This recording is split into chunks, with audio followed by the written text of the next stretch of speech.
सैलाब का जो जब सैलाब आता है, ऑब्वियसली उसके 2 मेन सोर्स हैं। एक उसका जो ग्लेशियर पिघल रहा है because of the environmental issues, दूसरा जो बारिश हो रही है अगेन वो भी एनवायरमेंटल इश्यूज़ की वजह से हो रही है, लेकिन उसका जो तरीका होता है वो ज़रा डिफरेंट होता है। अब इसमें आपको डिफरेंशिएट करना होगा, एक वो पानी जो उन दरियाओं के ऊपर पहले से आ रहा है और वो ऐड ऑन होता है विद द बारिश और आगे जाता है। तो इसमें जो फ्लैश फ्लड्स होते हैं उसके डायनामिक्स फर्क है, और इसमें जो आपके ग्लेशियर का पानी पिघल कर आ रहा है उसको है।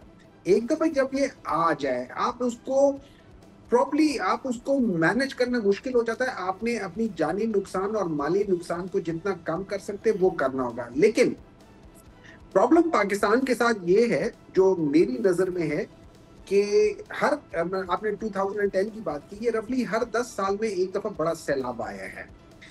अब आप सैलाब को मैनेज कर सकते हो, आप सैलाब को रोक नहीं सकते हो, लेकिन मैनेज करने के तरीके क्या होते हैं?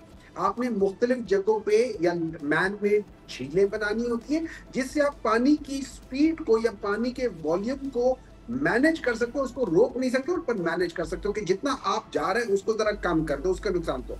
आपने डैम्स बनाने होते हैं, मुख्तलिफ जगहों पे और डैम्स बनाने होते सब हैं। सब्सक्राइब करें और बेल दबाएं ताकि कोई खबर रह न जाए।